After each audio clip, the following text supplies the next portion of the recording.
তুমি যে চিন্তা করতেছো এই কাজটা করবো কিভাবে?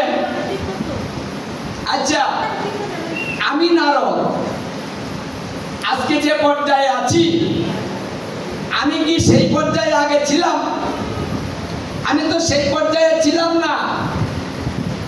আমিও তো অনেক দুঃখ কষ্ট করে আমি এই পর্যায়ে এসেছি। তুমি তো আজকে গুরুদেবের কৃপা পাচ্ছ, কিন্তু আমি এইভাবে গুরু কৃপা লাভ করতে পারিনি। আজকে তুমি সহজে গুরু কৃপা লাভ করেছ। আমি ব্রহ্মার পুত্র, কিন্তু আমারও অধঃপতন হয়েছে, কারণ আমার পিতা আমাকে বলেছিলেন সংসার করার জন্য। আমি পিতার কথা মানিনি, অবাধ্য হয়েছি।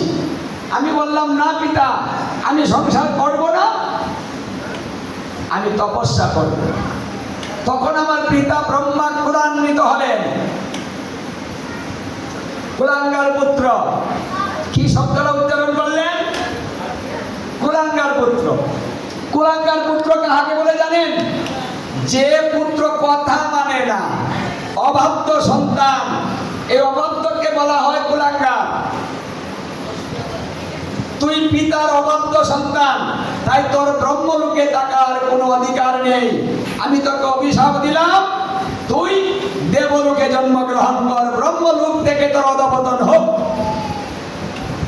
আমার পিতা ক্রোধান্বিত হয়ে আমাকে অভিশাপ দিয়ে স্বর্গলোকে পাঠিয়ে দিলেন। আমার জন্ম হলো স্বর্গে।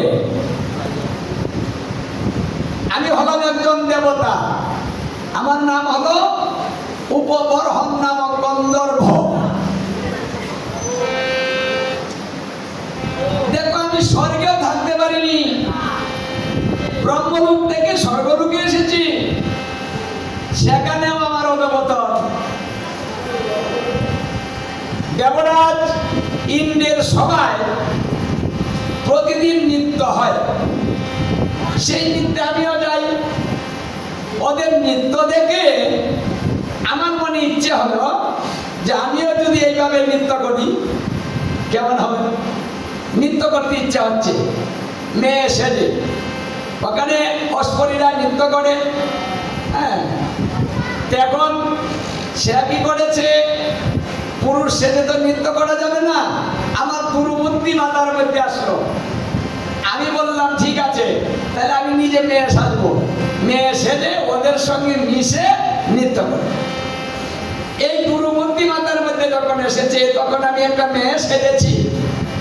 আমি মেয়ে সেজে ওই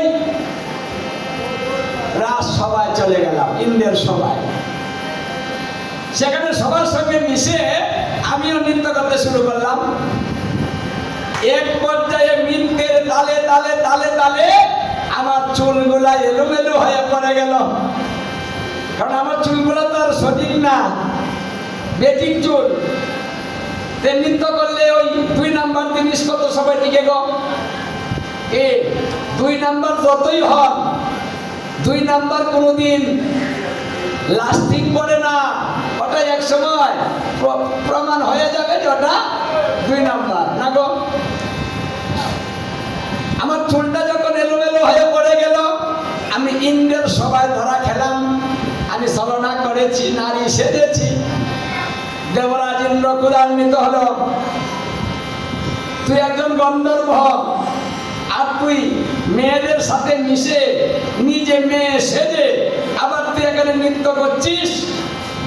এই যে প্রতারণা, এই প্রতারণা করার কারণে দেবরাজ ইন্দ্র ক্রোধান্বিত হয়ে আমাকে আবার অভিশাপ দিলেন। এই স্বর্গলোকে তোর থাকার কোনো অধিকার নেই, কারণ তোর বুদ্ধি ভালো না, তোর মন ভালো না। দেখুন, এই যে যাদের মন ভালো না, আজকে যারা একটা চিন্তা করুন, এখানে যাদের মন ভালো না তারা অধঃপতন হবে। আজকে মানুষ আছেন মনটা ভালো না, অধঃপতন হবে। পশুকুলে চলে যাবেন, কীট পতঙ্গে চলে যাবেন, বৃক্ষলতায় চলে যাবেন। মন যত খারাপ হবে সৃষ্টি তত খারাপ হয়। এই নারদ মুনি তার নিজের জীবনের যে বৃত্তান্তটা, মানে কিভাবে তার ব্রহ্মলোক থেকে অধঃপতন হয়ে আবার কি করে সেই কৃষ্ণ দর্শন করে আবার নারদত্ব লাভ করেছে, সেই কথাটা তিনি বলেছেন। তখন আমাকে অভিশাপ দিলেন, তুই ধরা নামে চলে যা, সেখানে তোর জন্ম হবে, তোর বাবার নাম বলতে পারবি না, তুই দাসী পুত্র হবি। আমার আবার অধঃপতন, স্বর্গলোক থেকে আমি আবার মর্ত্যলোকে চলে এলাম। মর্ত্যলোকে তাও যেখানে এলাম পরিচয় দেওয়ার মতো না। কেন? যার বাবা নাই তার পরিচয় দেওয়া যায় দাসী পুত্র। আমি দাসী পুত্র হয়ে জন্মগ্রহণ করলাম। আমি নিজের পিতার নাম বলতে পারতাম না, তাই অন্য অন্য ছেলেমেয়েরা আমাকে খেলতে নিত না। আমাকে জিজ্ঞাসা করতো, এই তোর বাবার নাম কি রে? আমি বলতাম রাখ, মাকে জিজ্ঞাসা করে আসি। আমি দৌড়ে গিয়ে মাকে বলতাম, ও মা, আমার বাবার নাম কি? আমার মা বলতো, কোনোদিন আমাকে এই কথা জিজ্ঞাসা করবি না, যদি আমাকে জিজ্ঞাসা করিস তাহলে তুই আমার মরা মুখ দেখবি। এই কথা শোনার পরে কি আর কিছু জিজ্ঞাসা করা যায়? তাই মাকে আমি আর কিছু জিজ্ঞাসা করিনি।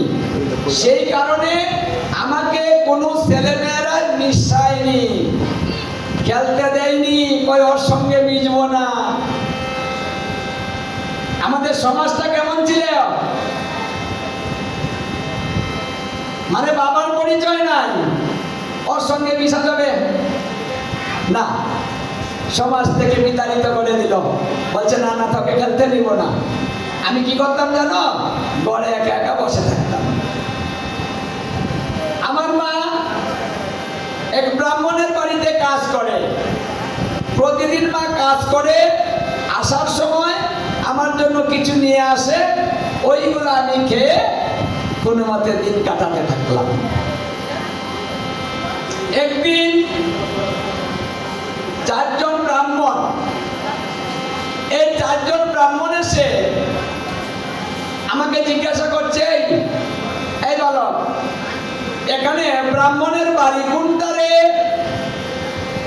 আমি বললাম, ব্রাহ্মণের বাড়ি আমি দেখিয়ে দিতে পারবো, কিন্তু কাছে যেতে পারবো না। বলছে কেন? বলছে দেখো, আমার তো বাবা নাই, তাই কারো বাড়ি যাওয়ার অধিকার নাই।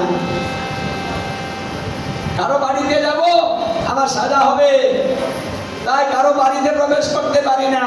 আর সেটা তো ব্রাহ্মণের বাড়ি, ওখানে তো আরো যেতে পারবো না, ওখানে আমি যাই না। ওই 7 জন ব্রাহ্মণে বলছে, আচ্ছা তুই আমাদের সঙ্গে চলতো, বাড়িটা দেখিয়ে দে। আমি ওই বাড়ির কাছাকাছি গিয়ে বলছি যে এই বাড়িটাই ব্রাহ্মণের বাড়ি, আপনারা যান। ওই 4 জন ব্রাহ্মণের বাড়িতে গেল। ওই বাড়ির ব্রাহ্মণটা খুব ভালো ছিল। 4 জনকে দেখে যে 4 জন এসেছে, এই 4 জনও কিন্তু আবার সাধারণ কেউ না। এই 4 জনও ব্রহ্মার পুত্র, ব্রহ্মার 4 পুত্র, সনত কুমার, সনাতন, সনন্দ। এই 4 জন ব্রহ্মার মানস পুত্র। ওদেরকে দর্শন করে ব্রাহ্মণ পুরন্ডিত হয়ে প্রণাম করেছে। আজকে আমার কি সৌভাগ্য, আমি 4 জন ব্রাহ্মণ দর্শন করেছি। এবং এরা